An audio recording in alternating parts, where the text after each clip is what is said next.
what's good, man? It's your boy DT3, man, and I'm big edge with another video, man. New media, notification gang.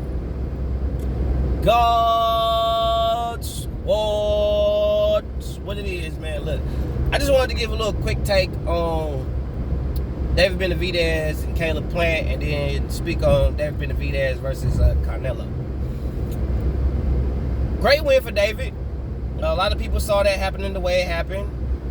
I honestly think that David Benevediez beat Caleb Plant a lot worse than Canelo did. Beat the shit out of him, even though Canelo stopped him. They both stopped him, but I feel like David Benevediez put more of a beating on him than Canelo, due to the fact that he was catching him with more clean shots. David Benevediez is what I'm talking about. Was catching Caleb Plant with more cleaner punches throughout the duration of the fight. So I do believe that David Benevediez was just beating the tar shit out of Caleb Plant. But in the early rounds, Caleb Plant did show his boxing prowess, decent feet, good way to control the range and or distance. I was feeling that. That's what Caleb Plant is known for. That's just what he does. But lo and behold, the end result was him getting the shit kicked out of him. So, David Benevediez versus Canelo Alvarez. I felt that David Benevediez will beat Canelo, but I felt that David Benevediez will beat Canelo in like a landslide, like because of David Benevediez volume punching and all that type of stuff.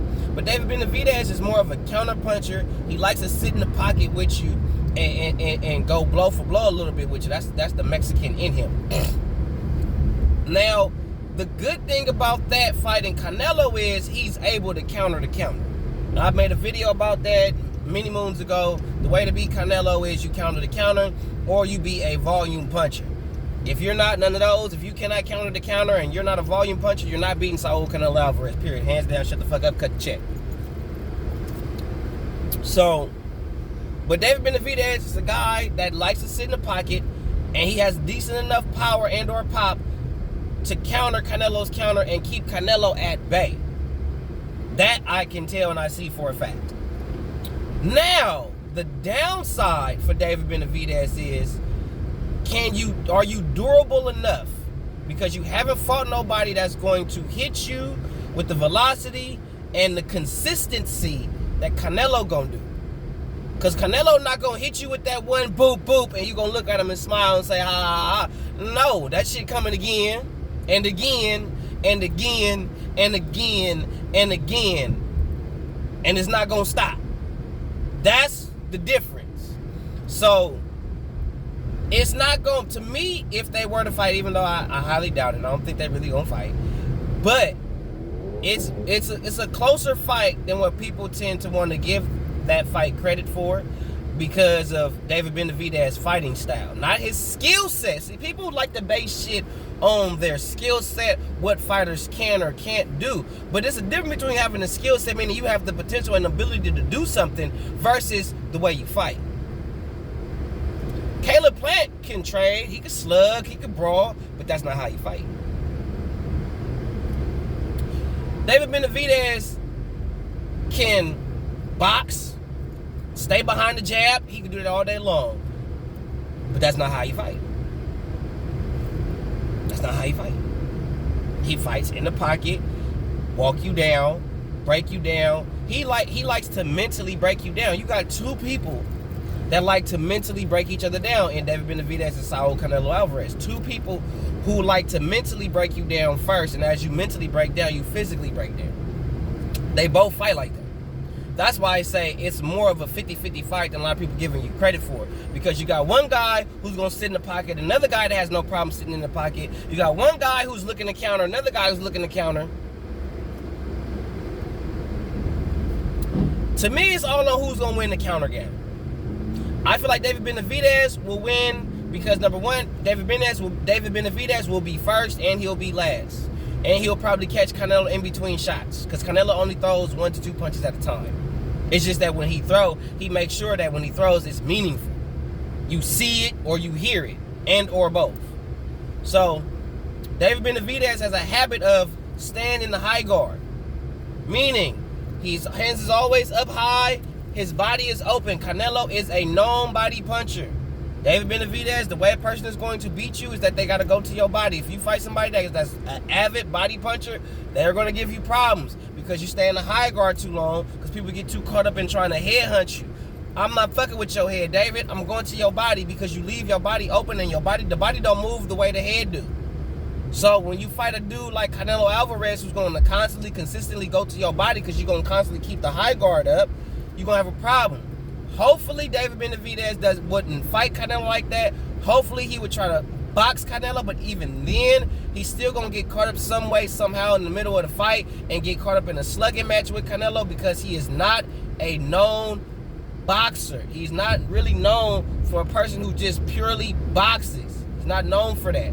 Okay, he's known for knocking motherfuckers out. Okay, throwing volume punches, catching you with some slick shit, putting you to sleep. That's what David Benavidez is known for. David Benavidez also hasn't fought nobody that has decent punching power and skill as well, like Saul Canelo Alvarez. So y'all get so hyped up with these dudes and y'all don't put all the necessary shit in the pot before you start stirring that shit up and cooking it. Make sure you get all your ingredients right, bro. But it's more of a 50-50 fight than what y'all want to give credit for as far as Canelo's concerned. Saying that David Benavidez will watch Canelo and he'll do this, da-da-da-da-da, and all that shit because of what Bivol did to him. I'm going to tell y'all right now, Bivol is heavy-handed and he's a volume puncher. Like, naturally. Like, dude just throws hella punches just because it's Tuesday. That's just what he do. So, he's not, when people say David Benavidez is going to fight him just like Bivol, no, Bivol literally can throw a shit ton of punches. He does it every fight. Everybody he fights, he's throwing hella punches per round. He's out punching you per round. David Benavidez is not always out punching you. His connect percentage between rounds might be higher than yours. You might throw more punches than him, but David Benavidez has a higher connect percentage. So, but Bivol, you're not out punching Bivol. You're not. You're just not. That's why I'm thinking, like, for Beterbiev to beat Bivol, he's going to have to catch him in between punches. Because if Bivol keeps if Bivol keeps Artur Beterbiev at range and at distance, oh yeah, that fight going Bivol way all day long. But David Benavidez, Saul Canelo Alvarez is more of a is a closer fight. If you don't want to say it's a 50-50 fight, it's closer than what people are giving it credit for. So stop saying that David Benavidez will just watch Canelo and all that stuff. No, he won't. It'll be a hell of a fight. We'll see what David Benavidez is really made of, because you got a dude that's going to be going to David Benavidez's body on a repetitive level, and David Benavidez is not known for getting hit or punched on like that. What is he going to do when he got a guy like that punching on him like that, hitting him to the body? What is he going to do? How is he going to react to that? Those are questions that still need to be answered, because he hasn't fought nobody to give you answers to those questions. So, cut the cap with this whole David Benavidez and watch Canelo shit. He wouldn't watch him. Canelo wouldn't watch David Benavidez. It'll be a good fight, and it's a lot closer than what people are giving both fighters credit for. Congratulations, David.